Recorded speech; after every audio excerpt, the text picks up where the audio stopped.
ஜபம் குறித்து வேத புத்தகத்தில் அதிகமாக எழுதப்பட்டிருக்கிறது. ஜபத்தை குறித்து அநேக பாடல்கள் வெளிவந்திருக்கிறது, வந்து கொண்டும் இருக்கிறது. ஜபத்தை குறித்த பிரசங்கங்கள் அதிகமாய் கேட்கப்படுகிறது. ஜபத்தை குறித்த அறிவிப்புகள், அந்த ஜபம் இந்த ஜபம் என்று ஏராளம் ஜபங்கள் நடத்தப்பட்டும் வருகிறது. ஸோ இந்த சூழ்நிலையில் ஒவ்வொரு தேவ பிள்ளையும் ஜபிக்கிறவர்கள், அல்லேலூயா, ஜபிக்கிறவர்கள். ஒவ்வொரு தேவ பிள்ளையும் ஜபிக்கிறவர்களா இருக்க வேண்டும் அப்படி சொல்லல. ஒவ்வொரு தேவ பிள்ளையும் சொல்லுங்க ஜபிக்கிறவர்கள். ஆண்டவர் கணவன் மனைவி பற்றி சொல்லும் பொழுது சொல்லுவார், அவர்கள் ஒன்றாய் இருப்பார்கள். ஒன்றாய் இருக்க வேண்டும்னு சொல்லல, என்ன சொன்னாரு? அவர்கள் ஒன்றாய் இருப்பார், டிக்ளேர் பண்ணிட்டார். அது இல்லாம முடியாது. கணவன் மனைவி ஒன்றா இல்லைன்னா அது குடும்பமே அல்ல. ஒன்றா இருப்பார்கள் அப்படி சொல்லிட்டார். அதே மாதிரி தான் ஒரு இயேசுவின் சீஷன் ஆணோ பெண்ணோ ஜெபிப்பார்கள். அல்லேலூயா. ஜெபிக்காம இருக்க முடியாது. ஆகவே எல்லாரும் ஜெபிக்கிறோம். சிலர் அதிகமாக ஜெபிக்கிற அனுபவங்கள் உண்டு, சிலர் நார்மலாக ஜெபிக்கிற அனுபவங்களும் உண்டு. ஆனால் இப்போ நான் இன்னைக்கு சொல்ல போகிற வார்த்தைகளுடைய நோக்கம் என்னன்னா, நம்முடைய ஜெபங்கள் கேட்கப்படணும், தேவனால் கேட்கப்படணும். அதற்கு பதில் வரணும், பதில்கள் வர வேண்டும். அப்போ அதற்கு ஜெபிக்கிறவர்கள் எப்படி இருக்கணும், அதுதான் இந்த தேவ செய்தி. அல்லேலூயா. எப்படி ஜெபிக்கணும், எதுக்காக ஜெபிக்கணும், அப்படியெல்லாம் நம்ம நிறைய பேசலாம். ஆனால் இன்றைக்கு ஒரே விஷயம், ஜெபிக்கிற நாம் எப்படி இருந்தால் நம்முடைய ஜெபம் கேட்கப்படும். அல்லேலூயா. ஸோ இதை எல்லா கர்த்தருடைய பிள்ளைகளும், குறைவா ஜெபிக்கிறவளும் சரி, அதிகமாக ஜெபிக்கிறவளும் சரி, எல்லாருமே நாம கவனிக்கணும். நம்முடைய ஜீவியம் ஜபத்தோடு இணைந்தது. ஜீவியம் ஒரு பக்கம் போய்கொண்டே இருக்க, ஜபம் இன்னொரு பக்கம் போயிட்டே இருந்ததுன்னா அந்த ஜபத்தினால ஒரு பிரயோஜனம் உண்டாகாது. அல்லேலூயா. ஜீவியமும் ஜபமும் தேவனுக்கு ஏற்றதா இருக்க வேண்டும். அதுதான் வேதத்தில் நாம் காண்கிற சத்தியம். அல்லேலூயா. ஆகவே இன்றைக்கு ஜீவியத்தை பற்றி நம்ம பேசுறோம். ஜெபிக்கிறவர்களிடத்துல கர்த்தர் எதிர்பார்க்கக்கூடிய அந்த ஜீவியம் என்ன, சுபாவம் என்ன, செயல்பாடுகள் என்ன, மொத்தத்தில் அவங்க ஜீவியம் எப்படி இருக்கணும் என்பது தான் நாம் இன்றைக்கு பார்க்க போகின்றோம். கர்த்தருக்கு மகிமை உண்டாவதாக. ஸ்தோத்திரம். முதலாவதாக, ஜெபிக்கிறவர்கள் ஜெபம் கேட்கப்பட்டு ஒரு பிரயோஜனம் உண்டாக அவர்கள் நீதிமான்களாக இருக்க வேண்டும். அல்லேலூயா. நாம் நீதிமான்களாக இருக்க வேண்டும். நீதிமொழிகள் 15:29. துன்மார்க்கருக்கு கர்த்தர் தூரமாய் இருக்கிறார், நீதிமான்களின் ஜெபத்தையோ கேட்கிறார். ஆமென். நீதிமான்களின் ஜெபத்தை கர்த்தர் என்ன செய்கிறார்? கேட்கிறார். துன்மார்க்கருக்கு தூரமா இருக்கிறார். அப்ப அவங்க ஜெபம் பண்ணாலும் அங்க போய் எட்டாது, அவ்வளவு தூரத்தில் இருப்பார் அவர்களுக்கு. ஆனால் நீதிமான்களுக்கு அவர் நீதிமான்களுடைய வாயிலிருந்து புறப்படுகிற விண்ணப்பங்களை சந்தோஷமாய் கேட்கிறார். அல்லேலூயா. ஸ்தோத்திரம். நீதிமான்கள் என்றால் யார்? எப்பொழுதும் நான் விளக்கம் கொடுக்கிறது தான், இப்பொழுதும் கொடுக்கிறேன். உலகத்தில் சும்மா சொல்லுவோம் அவர் ரொம்ப நீதிமான் அப்படின்னு சொல்லுவோம். அது நமக்கு வெளியே தெரிஞ்ச 2-3 அவருடைய செயல்பாடை வச்சுட்டு நம்ம சொல்றது. ஆனால் வேதம் சொல்லுகிற நீதிமான் என்பது இயேசு கிறிஸ்துவின் சிலுவையினால் உண்டான, இரத்தத்தினால் உண்டான நீதியை பெற்றுக்கொண்டவர்கள் தான் நீதிமான்கள். அல்லேலூயா. இயேசு கிறிஸ்துவின் சிலுவையில் ஒரு புதிய நீதி வெளிப்படுத்தப்பட்டிருக்கிறது. நீ யாரா இருந்தாலும் உனக்குள் பாவம் இருக்கிறது. ஸ்ரீனிடத்தில் பிறந்த அத்தனை பேருக்குள்ளேயும் பாவம் இருக்கிறது. அந்த பாவத்திலிருந்து உன்னை மன்னித்து உன்னை படைத்த தேவனுக்கு என்பதாய் உன்னை நீதிகரித்து நீதிமானாய் நிறுத்த இயேசு கிறிஸ்து சிலுவையில் தம்முடைய இரத்தத்தை சிந்தி பாடுபட்டு மரித்தார். அல்லேலூயா. அவர் நமக்காக பலி ஆனார். அப்ப அந்த பலியின் மூலம் தான் நீ தேவனிடத்திலிருந்து மன்னிப்பை பெற்று நீதிமானா மாற முடியும். மற்றபடி நீ செய்கிற சில நீதியின் கிரியைகளினால் பரலோகம் உன்னை நீதிமான் என்று சொல்ல முடியாது. அல்லேலூயா. எல்லாரும் சில நீதியின் கிரியைகள் செய்வார்கள், அதோடு கூட கொஞ்சம் அக்கிரம கிரியைகளையும் செய்வாங்க. அதெல்லாம் சாதா. அதுல 2 நீதியின் கிரியை செய்வதை பார்த்தோன்னா உலகம் சொல்லும் இவர் தான் நீதிமான் அப்படின்னு சொல்லும். அப்படி பரலோகம் சொல்லாது. நீ யாரா உலகத்தில் நீ நீதிமான் என்று பெயர் பெற்றிருக்கலாம், இல்லை என்று இருக்கலாம். ஆனால் இயேசுவின் இரத்தத்தால் கழுவப்பட்டு நீ நீதிமானாக மாறணும். அல்லேலூயா. அதுதான் நம்ம ரட்சிக்கப்பட்டவர்கள் அப்படி சொல்றோம். கிறிஸ்துவை பின்பற்றும் விசுவாசிகள் என்று பல பெயர்கள்ல சொல்லுகிறோம். ஸோ இந்த அனுபவத்துக்குள் இயேசுவின் இரத்தத்தால் மீட்கப்பட்ட பிள்ளைகளாக பிறகு நாம ஜெபிக்கிற ஒவ்வொரு ஜெபங்களை தேவன் சந்தோஷமாக கேட்கிறார். அல்லேலூயா. நமக்கு அவர் சமீபமாக இருக்கிறார், நம்மோடு கூடவே இருக்கிறார், நமக்கு உள்ளேயும் இருக்கிறார். அல்லேலூயா. அந்த பாக்கியம். அதனால நீதிமான்களே, நீங்கள் நன்றாக ஜெபம் பண்ணுங்கள். ஜெபம் பண்ண பண்ண தேவன் அதை விரும்பி கேட்டுக்கொண்டிருக்கிறார். அல்லேலூயா. உங்கள்கிட்டையும் சிலர் பேசும் பொழுது நீங்க ரொம்ப விரும்புவீங்க. இவர் பேசிட்டு இருக்க மாட்டாரா, அவங்க ஒரு போனாவது அடிக்க மாட்டாங்களா, அப்படி நம்ம விரும்புறோம். ஆனா சிலரெல்லாம் பார்த்த உடனே இவர் எதுக்கு வர்றாரு, இந்த ஆள்கிட்ட எதுக்கு போன் வருது அப்படியும் நினைக்க தோணும். ஏன்னா அதுதான் அந்த நமக்கு அது பிரியமில்லாத காரியங்களை அவர் செய்கிறதுனால நம்ம பிரியமா இருக்கிறவர்களுடைய பேச்சை கேட்க தோணும். இதே மாதிரி கர்த்தர் அவர் நமக்காக இவ்வளவு பாடுபட்டு மரித்து உயிர்த்திருக்கும் போது அந்த அனுபவத்தை விசுவாசித்து அது கூடாய் கடந்து வந்து தேவனுக்கு முன்பாய் நீதிமான்கள் ஆக்கப்பட்ட பிள்ளைகளுடைய வாயிலிருந்து புறப்படக்கூடிய ஒவ்வொரு விண்ணப்பங்களை, வேண்டுதல்களை, ஜெபங்களை, ஸ்தோத்திரங்களை கர்த்தர் விருப்பத்தோடு கேட்கிறார். அல்லேலூயா, அல்லேலூயா. நீதிமான்களே, நன்றாக ஜெபம் பண்ணுங்க. உங்க ஜெபம் கேட்கப்படுகிறது என்ற விசுவாசத்தோடு என்ன பண்ணுங்க, ஜெபம் பண்ணுங்க. இப்போ தானியேல் என்பவர் மிக சிறப்பான ஒரு தேவ மனிதர். அவர் தானியேல் 9ஆம் அதிகாரத்திலே ஒரு விசேஷித்த ஜெபம் செய்கிறார். தேசத்தின் ஒரு பெரிய ஆட்சி பொறுப்பில் அவர் இருக்கிறார். ஆட்சி பொறுப்பில் இருக்கும் பொழுது அவருக்கு கீழே ஏகப்பட்ட தேசங்கள் இருந்தன. நூற்றுக்கணக்கான தேசங்களுக்கு மேல அவர் ஆட்சி பொறுப்பில் இருந்தார். அப்போ அந்த நாட்களில் அவர் ஒரு பக்குவப்பட்ட ஒரு தேவ மனுஷர்.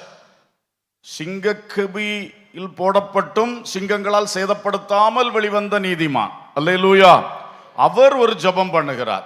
இந்த தேசங்கள் நன்மையா இருக்கணுமே, எங்கள் இஸ்ரவேல் தேசம் தேவனால் தெரிந்து கொள்ளப்பட்ட மக்களுடைய தேசம் நல்லா இருக்கணுமே என்கிற ஒரு சிந்தையோடு அவர் ஜெபிக்க ஆரம்பிக்கும் பொழுது பைபிள் சொல்லுகிறது, அவர் பாவ அறிக்கை செய்து அப்படின்னு ஒரு வார்த்தை. அல்லேலூயா. என்னை தொட்ட ஒரு வசனம் அது. அவர் என்ன பாவம் செஞ்சார்?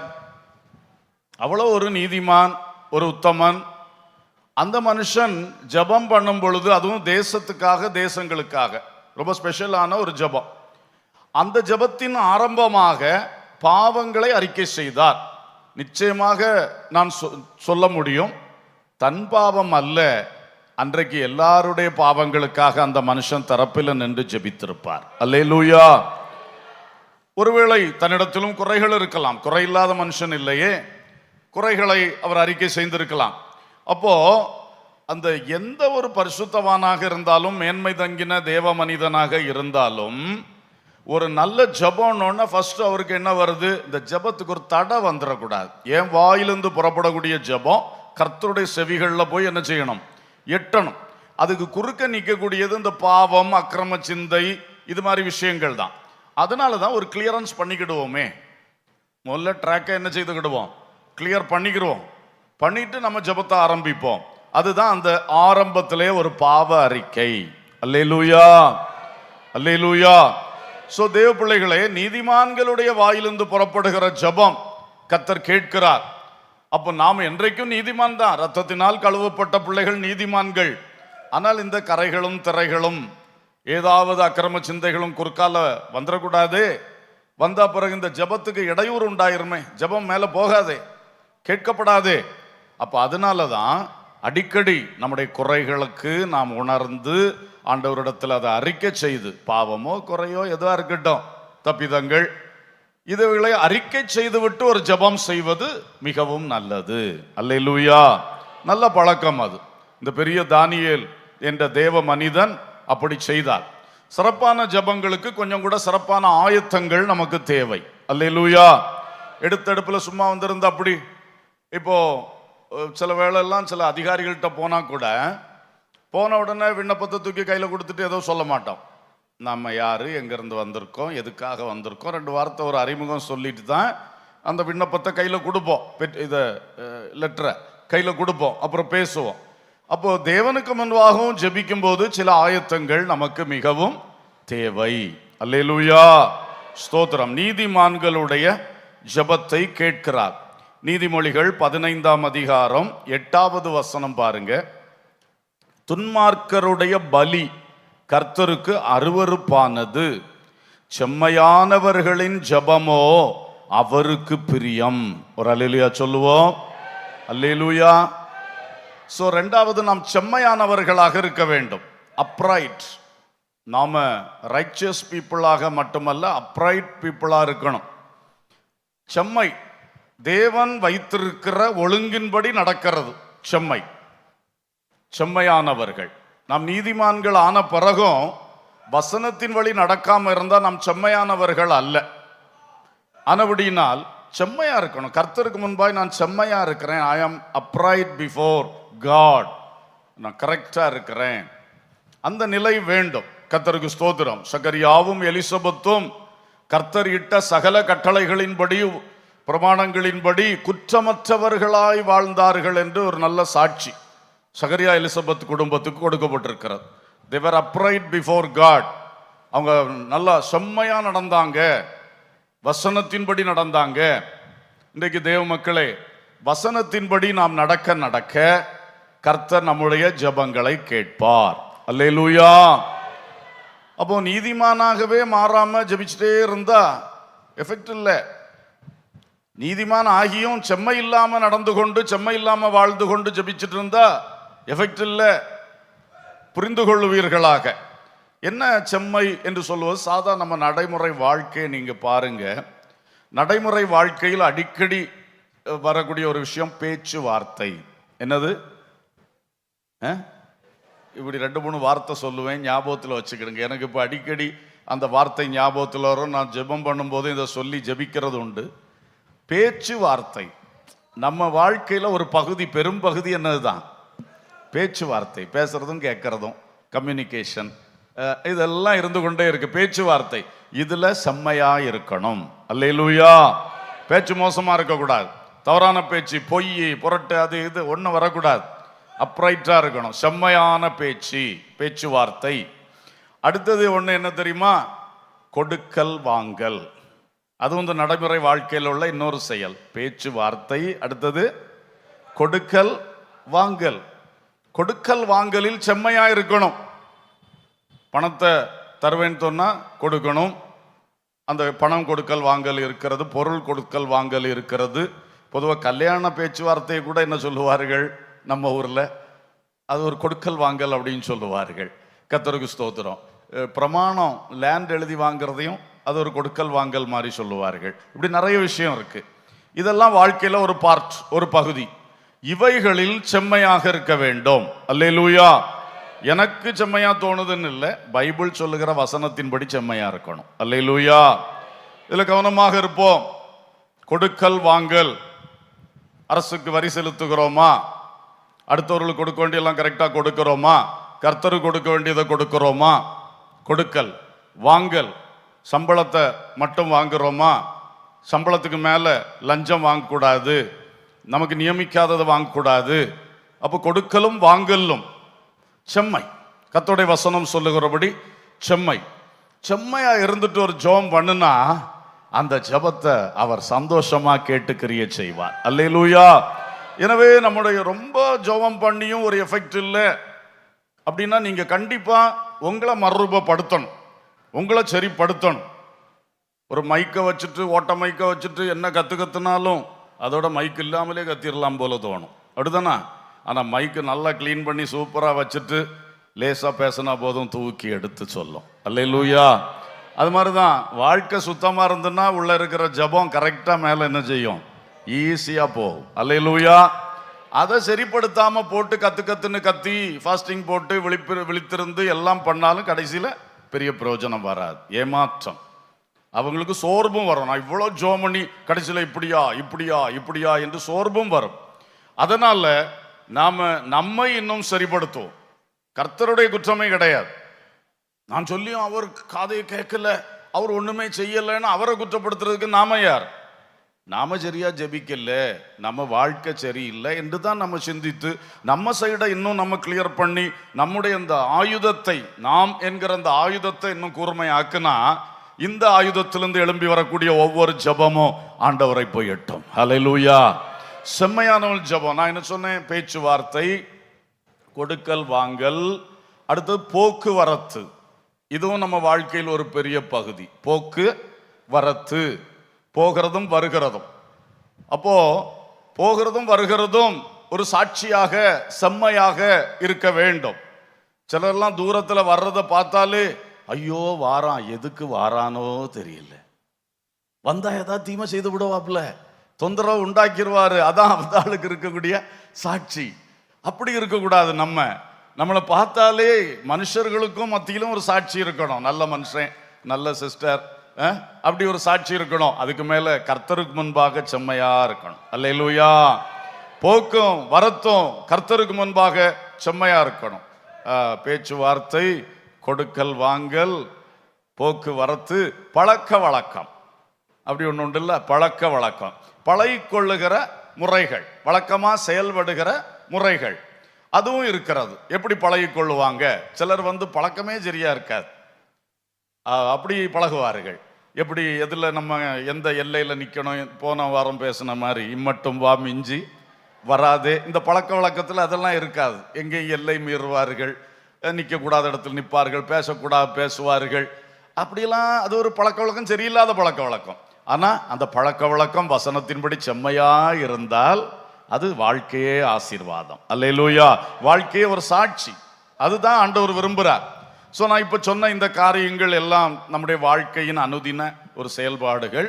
இவைகளை கவனிப்போம். எது செம்மையா இல்லை, வசனம் படிக்கும் பொழுது உணர்றோம், பிரசங்கம் கேட்கும்போது உணர்த்தப்படுறோம். அப்போ நமக்கு தெரியுது என் வாழ்க்கையில் இந்த விஷயம் சரியா இல்லை, அதை சரிப்படுத்தணும், செம்மைப்படுத்தணும். இப்படி ஒவ்வொன்றுக்காக நம்ம ஜெபித்து ஆவியானவரிடத்தில் கேட்கும் பொழுது அவர் நமக்குள் இருக்கிறார். அவர் நமக்குள் இருந்து சீர்திருத்தத்தை பண்ணிக்கொண்டே இருப்பார். அல்லேலூயா. செம்மையானவர்களின் ஜபமோ அவருக்கு பிரியம். பிரியம். அடுத்து பாருங்கள், நீதிமொழிகள் 28:9. வேதத்தை கேளாதபடி தன் செவியை விலக்குகிறவனுடைய ஜபமும் அருவருப்பானது. வேதத்தை கேளாதபடி தன் செவியை விலக்குறவனுடைய ஜபமும் அருவருப்பானது. பரிசுத்த வேதம் கர்த்தர் தந்த அரிய பொக்கிஷம். அல்லேலூயா. இது நம்முடைய கைகளில் கிடைத்திருப்பது எவ்வளவு பெரிய பாக்கியம். இந்த வசனத்தை ஒருவர் சொல்லுகிறார், நாம கேட்கிறோம். அதை கேட்கறதுக்கு விருப்பம் கிடையாது. அநேகர் ஞாயிறு ஆராதனைக்கே வர விருப்பம் கிடையாது, வந்தாலும் இந்த பிரசங்கத்தை கேட்க விருப்பம் கிடையாது.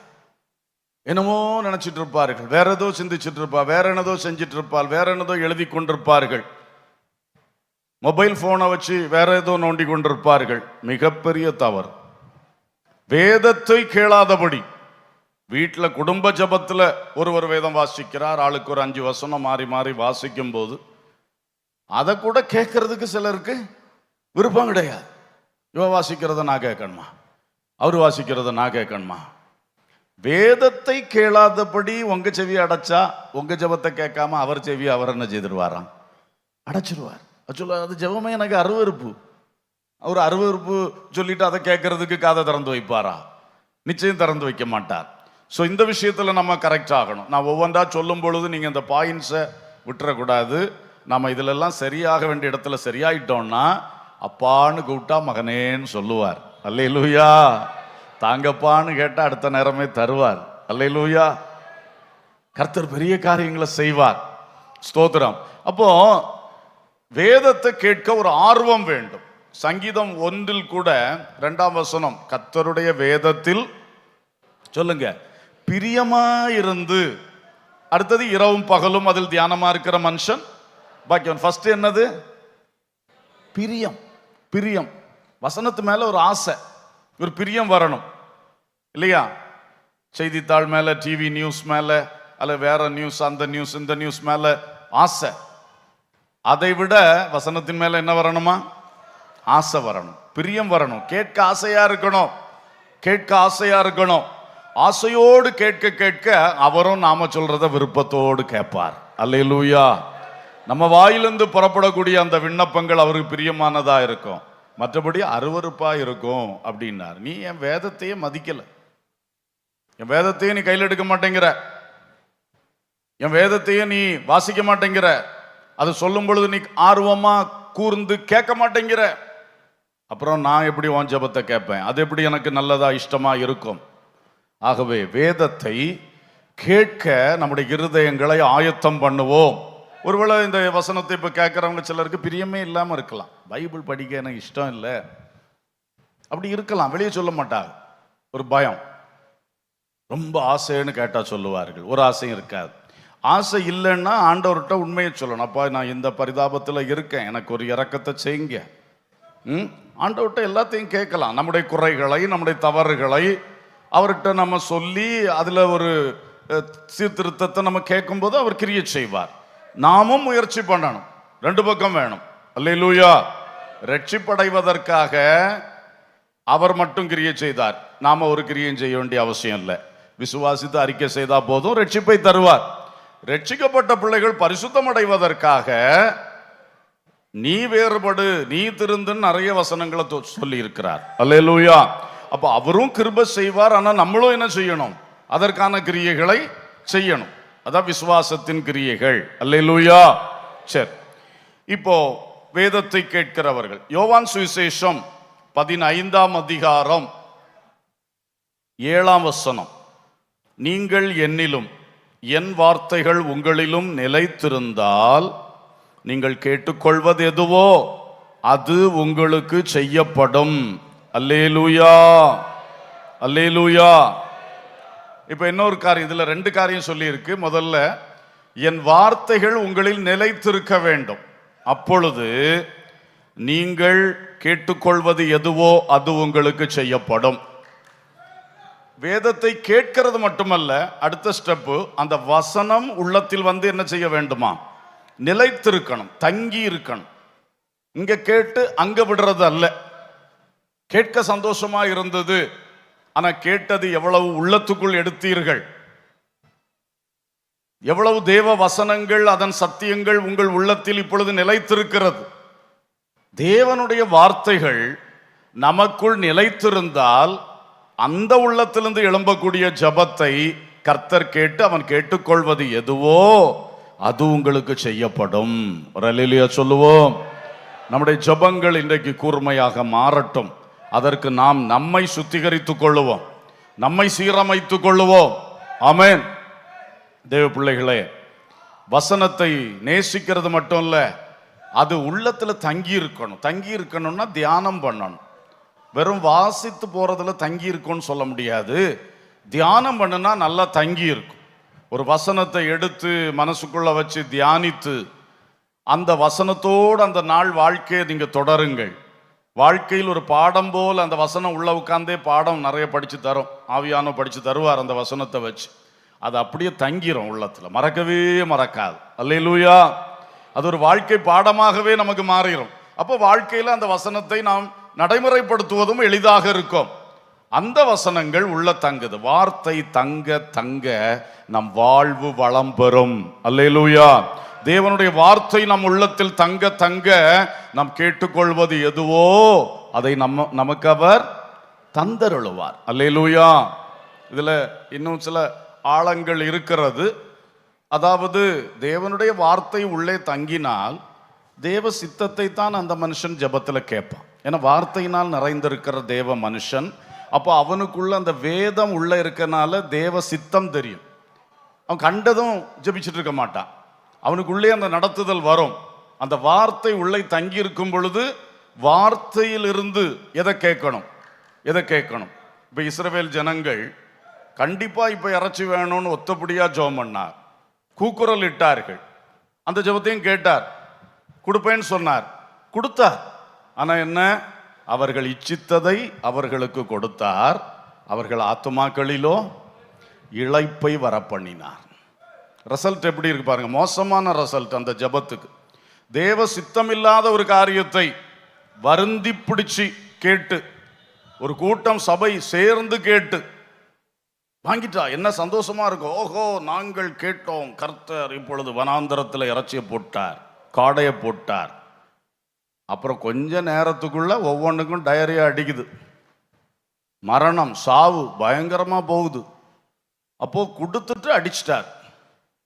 இது அப்போ பாருங்க, அதனால தான் இதெல்லாம் வச்சு தான் நான் ரொம்ப விளக்கங்களுக்கு இப்போ நம்ம டைம் கிடையாது, வார்த்தையை சொல்ல தான் விரும்புகிறேன். ஆனாலும் வார்த்தைகள் உள்ள நிரம்பி இருக்கும் பொழுது நாம தேவ சித்தப்படி ஆட்டோமேட்டிக்கா ஜெபம் பண்ணுவோம். அல்லேலூயா, அல்லேலூயா. அதுல அர்ப்பணிப்பும் வரும், எல்லாம் வரும். இப்ப இயேசு கிறிஸ்து ஜெபம் பண்றார், பிதாவே இந்த பாத்திரம் என்னை விட்டு நீங்க கூடுமானால் நீங்கும்படி செய்யும். அது ஜெபம் செய்யும். ஆகிலும் என் சித்தத்தின்படி அல்ல, உம் சித்தத்தின்படியே ஆக கடவது. அதுதான் கடவது, அதுதான் நடக்கணும். ஆனா என்னுடைய காரியத்தை சொல்றேன். அப்ப இந்த அர்ப்பணிப்பெல்லாம் எப்படி? அவரே வார்த்தையானவர், அவருக்குள் வார்த்தை நிறைந்திருக்கிறது. அவர் தப்பா ஜெபிக்க மாட்டார். அல்லேலூயா. அவர் தான் நமக்கு சொல்லி தந்தார், நீங்கள் ஜெபம் பண்ண வேண்டிய விதமாவது, பரமண்டலங்களில் இருக்கிற எங்கள் பிதாவே, உம்முடைய நாமம் பரிசுத்தப்படுவதாக, உம்முடைய ராஜ்யம் வருவதாக, உம்முடைய சித்தம் பரமண்டலத்திலே செய்யப்படுவது போல பூமியிலேயும் செய்யப்படுவதாக. அல்லேலூயா.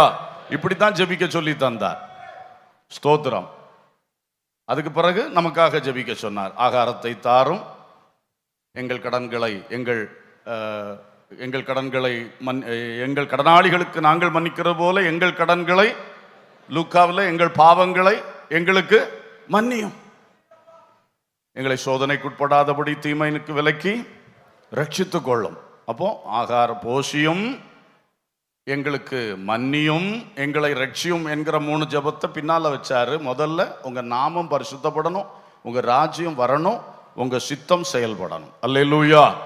அப்போ ஜெபத்துல முதல் பகுதி எல்லாம் தேவ கிரியைகள், அதுக்கு முதலிடம். அப்புறம் நம்ம காரியங்கள் எல்லாம் எவ்வளவு அழகா சொல்லி தந்திருக்கிறார். அதுல தேவ சித்தம் என்பதை ரொம்ப மையப்படுத்துறார். அவர் ஜெபித்த ஜெபத்திலும், அந்த இக்கட்டான நேரத்தில் கெத்சமனையில் பண்ண ஜெபத்திலும் அதை மையப்படுத்துகிறார். இதுக்கெல்லாம் நமக்கு தேவ சித்தத்தை அறிந்து ஜெபித்து ஆண்டவருக்கு முன்பாக ஒரு பிரயோஜனமான ஜெப பாத்திரமா இருக்கணும்னா வசனம் நமக்குள் நிலைத்திருக்கணும். அல்லேலூயா. நம்ம எவ்வளவு ஜெபிக்கிறோமோ அவ்வளவு பைபிளும் படிக்கணும். எவ்வளவு ஜெபத்துக்கு ஆர்வம் காட்டுறோமோ அவ்வளவு பைபிள் வசனத்தை படித்து உள்ளே பதிக்கவும் ஆர்வம் காட்டணும். ஒரு கழுகின் 2 சிறகுகள் போல ரெண்டும் சீரா வளரணும். அல்லேலூயா. சாத்தான் செய்யற தந்திரம், ஜெபிக்கிறவர்கள் அதிலேயே தட்டி விட்டுருவான், வசனத்தை உள்ள எடுக்க விட மாட்டான். வசனம்னு போறாள ஜெபிக்க விட மாட்டான், ஒரே வசனமும் கையுமா இருக்க வைப்பான். இதுலயும் நம்ம அந்த தந்திரத்தை ஜெயிக்கணும். நமக்கு வசனமும் ஜெபமும் சேர்ந்து ஒரே சீராய் வளர்ந்தால் சிறகடித்து உன்னதத்துக்கு எழும்பலாம். அல்லேலூயா. ஓகே, வசனம் நிலைத்திருக்கணும். அதே வசனத்துல நீங்கள் என்னிலும் நிலைத்திருந்தால் நீங்கள் கேட்டுக்கொள்வது எதுவோ அது உங்களுக்கு செய்யப்படும். கிறிஸ்துவுக்குள் நிலைத்திருக்க வேண்டும். கிறிஸ்துவை விட்டு வெளியே போகக்கூடாது. கிறிஸ்துவுக்குள்ளேயே இருப்பது ஒரு பெரிய பாக்கியம். ஹல்லேலூயா. பெரிய பாதுகாவல். கிறிஸ்துவுக்குள்ள இருக்கிற ஒருத்தனை சாத்தான் வந்து கை வைப்பானா? மனுஷன் வந்து கை வைக்க முடியுமா? எப்படி முடியும்? கிறிஸ்துவ அவன் தொற்ற முடியுமா? கிறிஸ்துவுக்குள்ள நாம இருந்தால் எதுவும் எந்த தீமையும் நம்மை அணுக முடியாது. அல்லேலூயா, அல்லேலூயா, அல்லேலூயா. கர்த்தருக்கு மகிமை உண்டாகட்டும். அப்போ பாருங்கள், கிறிஸ்துவுக்குள் நாம் இருக்கணும். இப்போ கிறிஸ்துவுக்கு வெளியே உலகம் இருக்கிறது. நாம் கிறிஸ்துவுக்குள் இருந்து இந்த உலகத்தில் வாழ்ந்து கொண்டிருக்கிறோம். அப்போ கிறிஸ்துவுக்குள்ள இருந்து நம்ம கையை வெளியே நீட்டி உலகத்தை அனுபவிக்கிறது போகக்கூடாது. கிறிஸ்துவுக்கு வெளியே போயாச்சுன்னா அங்கே ஆபத்து காத்திருக்கிறது. அல்லேலூயா. கிறிஸ்துவுக்குள் இருக்கிற நம்மை கிறிஸ்து நடத்துகிறார். நம்முடைய கால்கள் கிறிஸ்துவை விட்டு வெளியே என்ன செய்யக்கூடாது? போகக்கூடாது. நாம் நம்மை காத்துக்கொள்ளணும். ஆண்டவர் பிரியமா நான் போறது ஆண்டவர் பிரியமா, நான் இதுல போய் பங்காளி ஆகிறது ஆண்டவர் பிரியமா, இதுல போய் கை போடுறது ஆண்டவர் பிரியமா, எல்லாம் கர்த்தருக்கு பிரியமா, நான் கிறிஸ்துவுக்குள் இருக்கிறேன், அவரை நான் இழந்துடக்கூடாது. அல்லேலூயா. ஒரு அம்மாவை குறித்த ஒரு வார்த்தை, இது நான் முன்னாடி உங்களுக்கு அடிக்கடி சொல்றது தான். நயாகரா ஃபால்ஸில் ஒரு அம்மா ஒரு பெரிய பலூனுக்குள்ள உட்கார்ந்து அப்படியே அந்த நதியிலே அந்த பலூன்லே அப்படி இருந்து வந்து அந்த ஃபால்ஸில் விழுந்து சேதம் இல்லாமல் திரும்ப அந்த நதியிலே பயணித்தார்கள். அப்போ இந்த பலூன் இல்லாமல் சும்மா வந்திருந்தாங்கன்னா என்ன இருக்கும்? பீஸ் பீஸா போயிருக்கும். ஆனா இந்த பலூனுக்குள்ள இருந்ததுனால அந்த நதி சேதப்படுத்தல, அருவியும் சேதப்படுத்தல, அடுத்து பாய்ந்தோடுகிற நதியும் சேதப்படுத்தல. இதே மாதிரி நாம் இம்மையின் வாழ்க்கையில் கிறிஸ்துவுக்குள் இருந்தால் திடீர்னு அருவியில் பாய்வது போல மரணம் என்று ஒன்று சந்திக்கும் பொழுதும் கிறிஸ்துவுக்குள் இருப்போம். அப்புறம் அந்த மறுமையிலே நம்முடைய நித்திய பயணமும் கிறிஸ்துவுக்குள் இருக்கும். அல்லேலூயா. கிறிஸ்துவுக்குள் வந்துவிட்டா இம்மை, மரணம், மறுமை எல்லாத்திலையுமே கிறிஸ்துவுக்குள்ள நாம இருக்கிறோம். என்ன பாதுகாவல், என்ன பாதுகாவல். அல்லேலூயா. உங்க அன்பானவர்கள் எல்லாம் உங்களை சூழ்ந்து கொண்டு இருக்கலாம், ஆனால் அவர்கள் ஒருபொழுதும் மரணத்தில் உங்களோடு கூட வரவே முடியாது. மரணத்தில் உங்க பக்கத்தில் நின்று அழுவார்கள். நீங்க பயணிக்கிற அந்த பாதையில் அவங்க என்ன செய்ய முடியாது? வரவே முடியாது. ஒரு மனுஷனும் வர முடியாது. இயேசு கிறிஸ்து வருவார். அல்லேலூயா. அவர் அங்கும் கூட இருப்பார். அதான் கிறிஸ்துவுக்குள் மரிக்கிறவர்கள் பாக்கியவான்கள் என்று எழுது.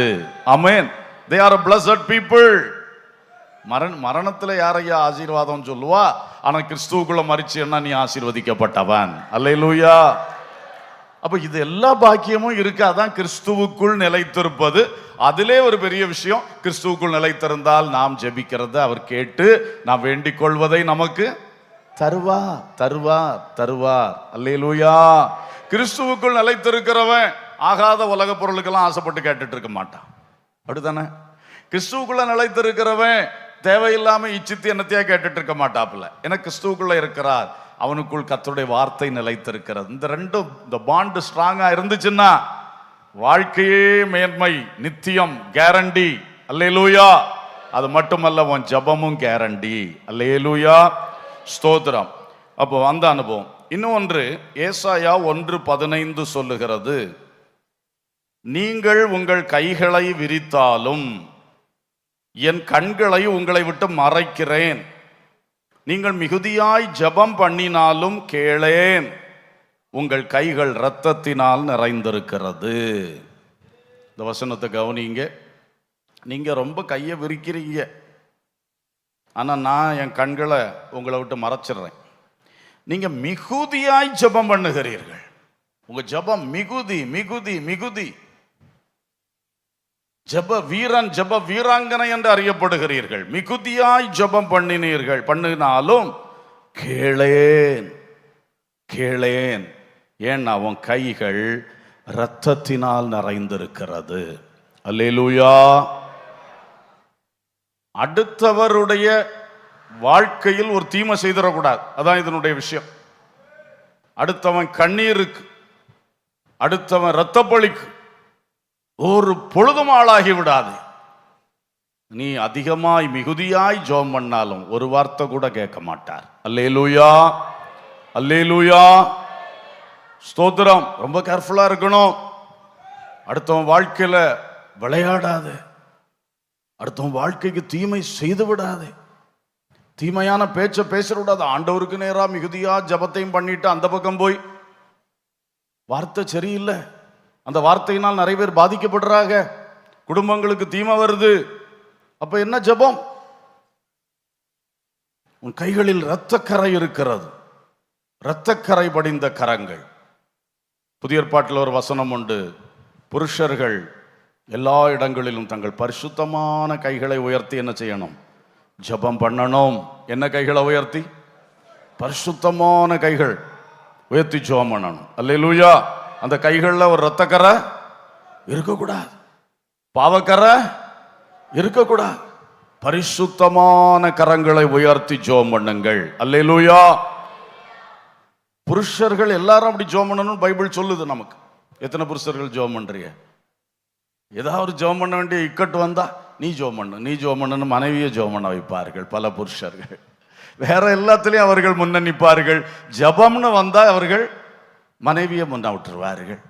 இது ஒரு தப்பான காரியம் அநேக சகோதரர்கள் செய்வது. ஜபத்திலும் நீங்கள் முன்னிற்க வேண்டும். அல்லேலூயா.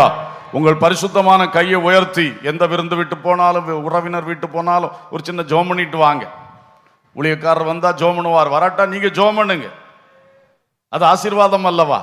அல்லேலூயா.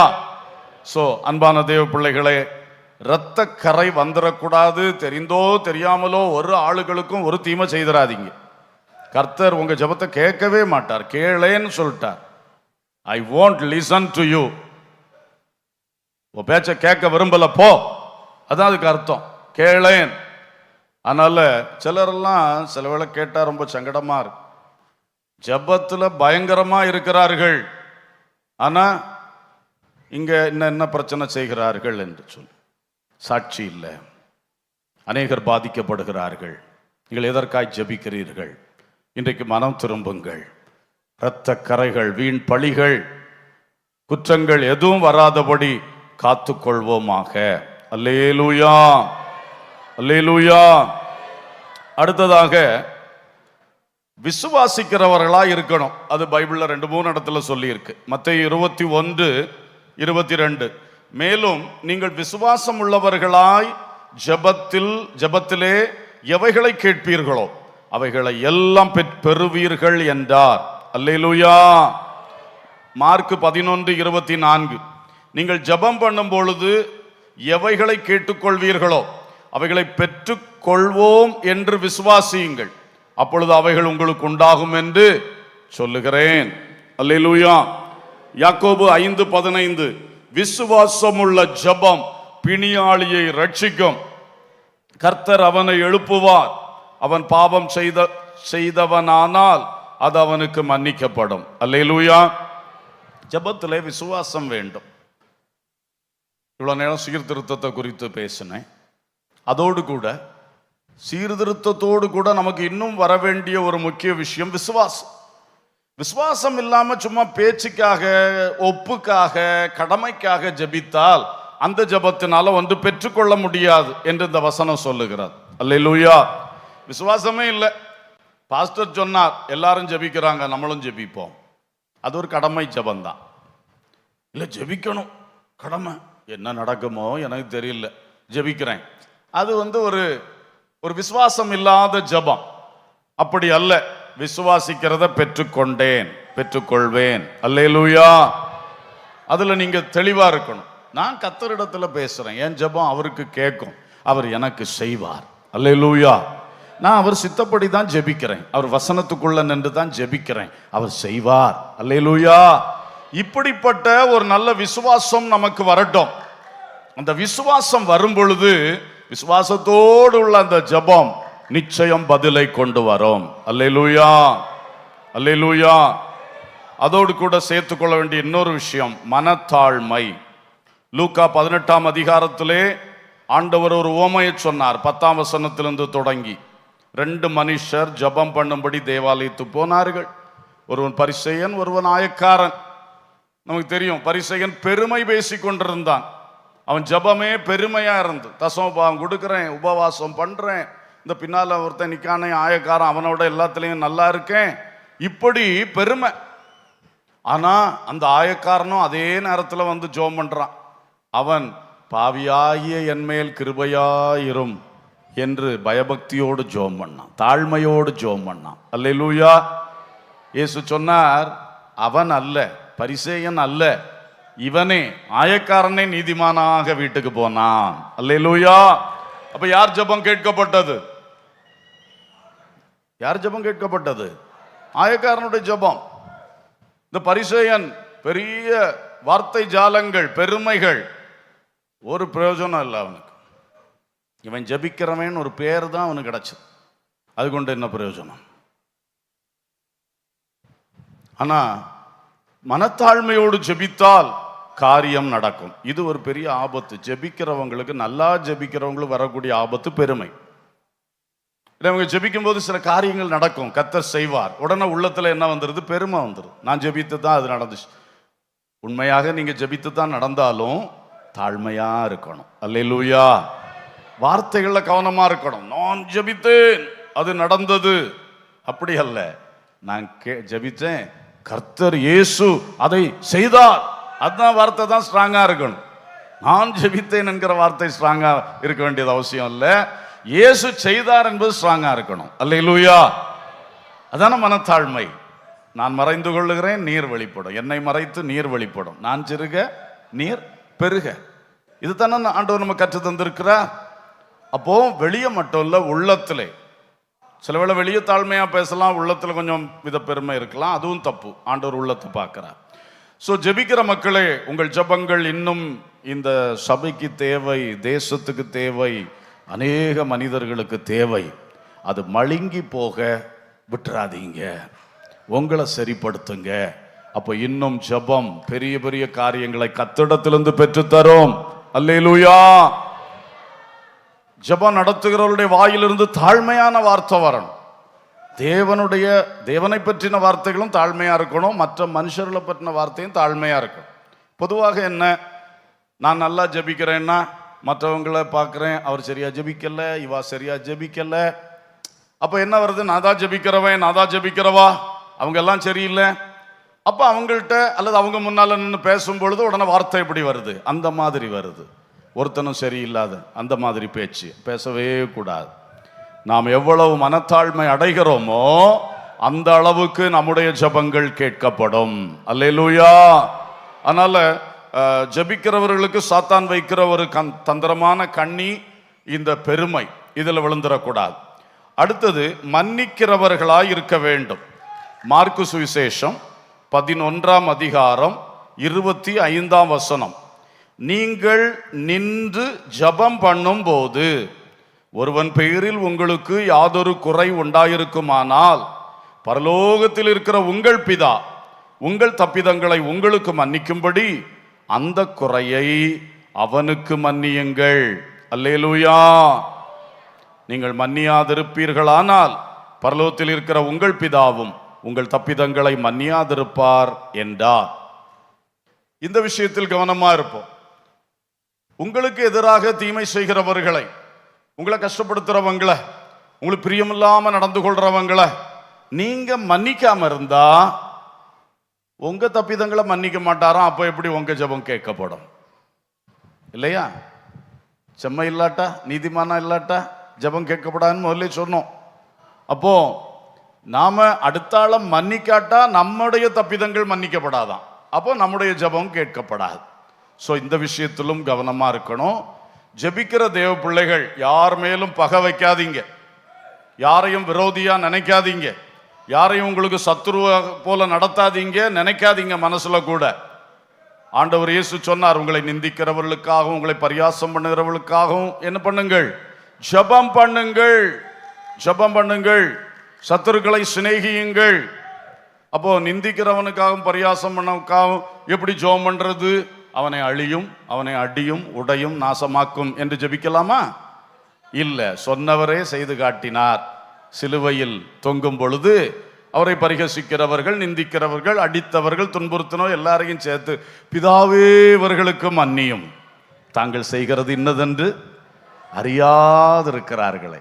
அப்போ சத்துருக்களுக்காக நிந்திக்கிறவங்களுக்காக ஜெபம் பண்ணுங்கன்னா ராங் சைடில் எடுத்துடக்கூடாது, வித்தியாசமான ஜெபங்களை பண்ணக்கூடாது. இயேசு அதை ஜெபித்து காட்டினார் எப்படி ஜெபிக்கணும்னு.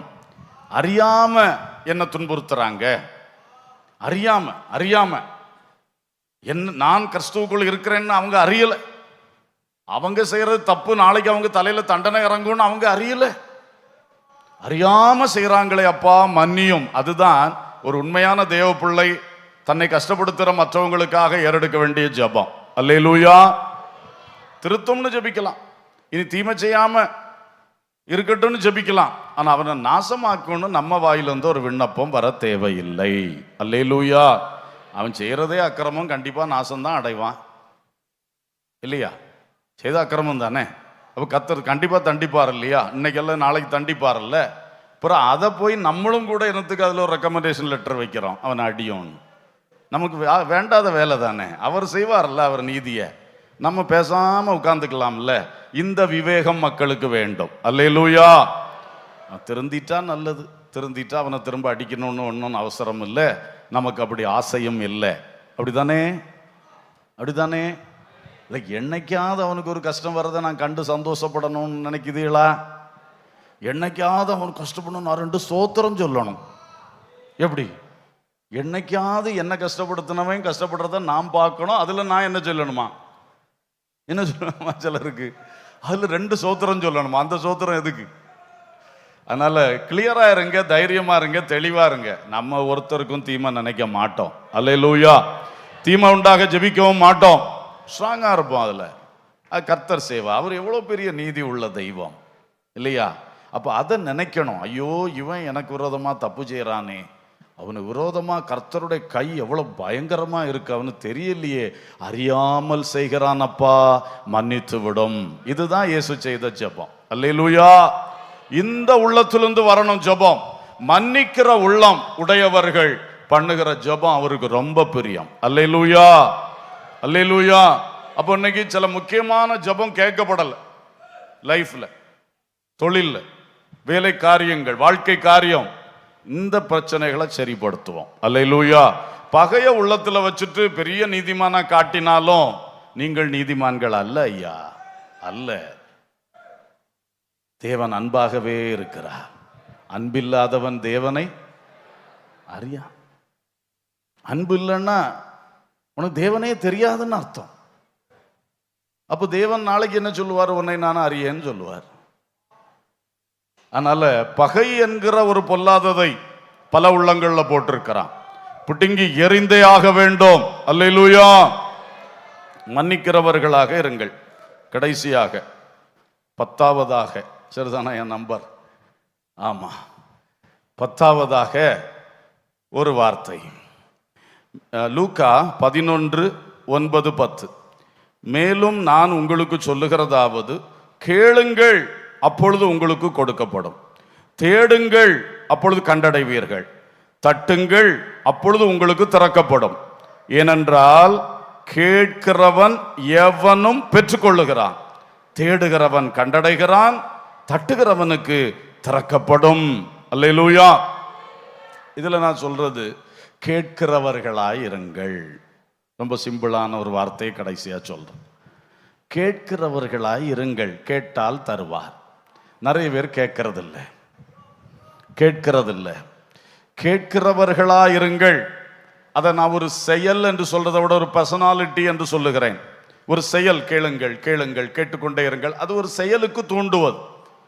கேட்கிறவர்களாக இருங்கள்னா உங்க சுபாவமே, நீங்களே கேட்கிறவர்களாய் இருங்கள். அல்லேலூயா. எப்ப பார்த்தாலும் எந்த விஷயம் வந்தாலும் கர்த்தரை நோக்கி கேட்கிற ஒரு பழக்கம் வரட்டும். நம்ம அப்படியே அந்த மோல்டே அப்படி ஆயிரட், நம்முடைய மோல்டு அப்படியே ஆயிரட். கேட்கிறவன், கேட்கிறவன். இவர் எப்பவும் கர்த்தரை நோக்கி கேட்கிறவர். அல்லேலூயா. நிருபங்கள்ல இதுக்கு நிறைய வசனம் இருக்கு. எப்பொழுதும் உங்களுக்காக ஜெபம் பண்ணுகிறேன், நான் இடைவிடாமல் விண்ணப்பம் பண்ணுகிறேன், எப்போதும் விண்ணப்பம், இப்படிலாம் நிறைய வசனங்கள் வருது. அப்போ அது ஒரு பழக்கம். அந்த மனுஷனுக்குள் ஒரு கேட்கிற தன்மை இருக்குது. ஜெபிக்கிற ஒரு மனிதன், ஜெபம் செய்கிற மனிதன் சொல்றதை விட அவரே ஒரு ஜெபிக்கிற மனிதன். ஜெபம் தானா வந்துகிட்டே இருக்கும், எப்ப பார்த்தாலும் வந்துகிட்டே இருக்கும். அவர் வாய் மூடி இருந்தாலும் உள்ளம் ஜெபித்து கொண்டிருக்கும். ஒரு யாத்திரை போயிட்டு இருந்தாலும் அவர் கர்த்தரோடு பேசி கொண்டிருப்பார். இதுதான் அந்த ஜெபிக்கிற. கேளுங்கள், கேட்டுக்கொண்டே இருங்கள். கேட்கிறவன் எவனும் பெற்றுக்கொள்ளுகிறான். அல்லேலூயா. நீ பெற்றுக்கொண்டே இரு. கர்த்தரிடத்திலிருந்து பெற்றுக்கொண்டே இருந்தா பெரிய பாக்கியம். அதுக்கு கேட்டுக்கொண்டே இருங்க, கேட்டுக்கொண்டே இருங்க. கேளுங்கள் அப்பொழுது உங்களுக்கு கொடுக்கப்படும். கேட்கிற எவனும் பெற்றுக்கொள்ளுகிறான். அல்லேலூயா.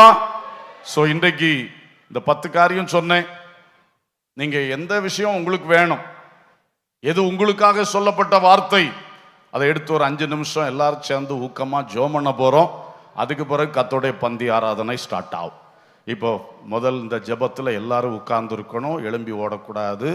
எல்லாரும் உட்கார்ந்துருந்து நீங்க இந்த 10 காரியத்தில் எது ஒரு சில காரியங்கள் நீங்க திருந்தனமோ கொஞ்சம் வாயை திறந்து மனத்தாழ்மையோடு கூப்பிட்டு, ஆண்டவரே நான் இதை சரிப்படுத்துறேன் அப்பா, சரிப்படுத்துறேன் அப்பா, சொல்லுங்க சொல்லுங்க.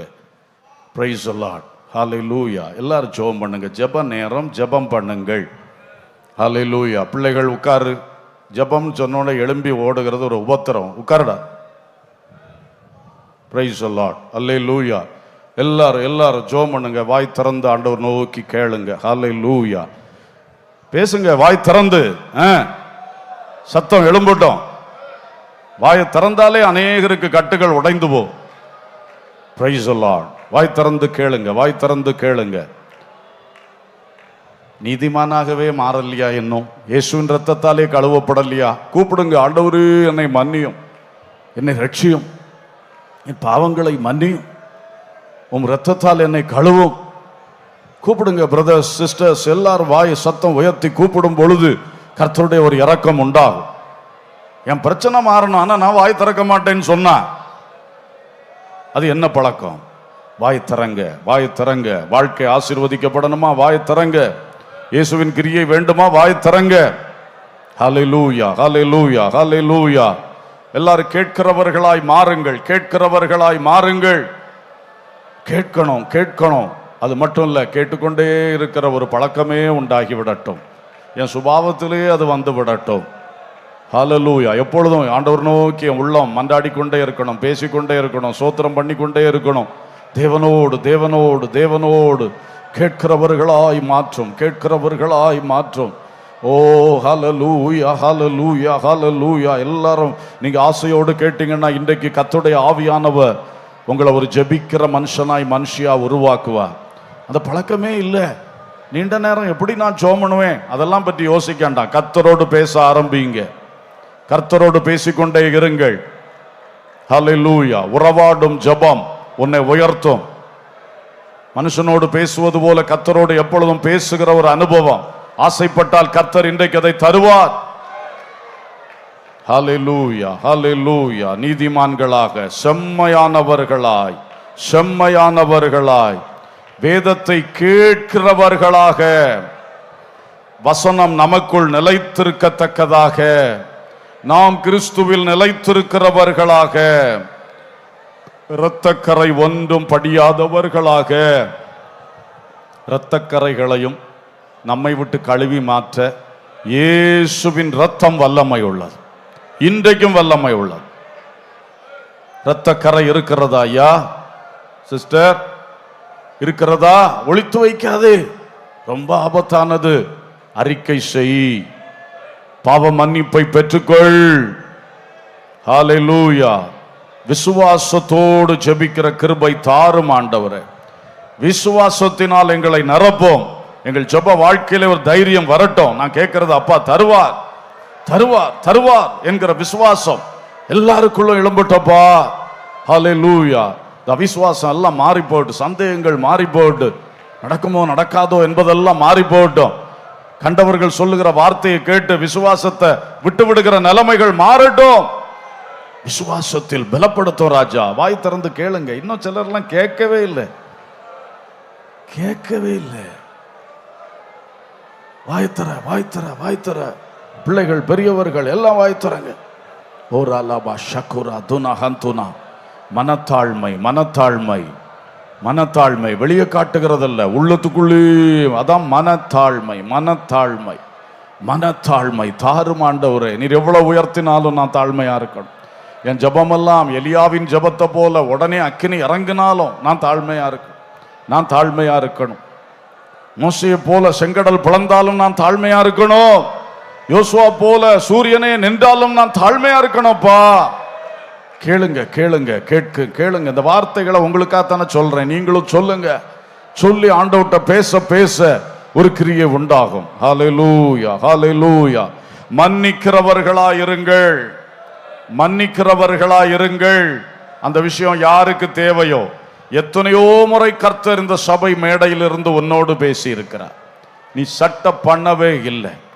பகைய நீ உள்ள அப்படியே வைத்திருக்கிறாய். நீ நரகத்துக்கு போவாய். உன் பேர் விசுவாசி. உனக்குள் பகை இருந்தால் உனக்கு பரலோகம் கிடையாது, பரதீசு கிடையாது. பரலோகம் வேண்டுமா? பரதீசு வேண்டுமா? பரம எருசலேம் வேண்டுமா? அந்த பகையை இன்றைக்கே தைரியத்தோடு பிடுங்கி எறிந்து விடு. எத்தனை காலம் சிந்தித்து பாருங்கள். 99% நல்லா இருக்கிறீங்க.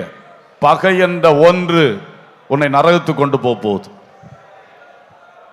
சிந்தித்து மனம் திரும்புங்கள். இப்பவுமே மன்னிப்பு கொடுங்க. வாய் திறந்து பேசுங்க. அந்த ஆளை நான் மன்னிக்கிறேன் ஆண்டவர்.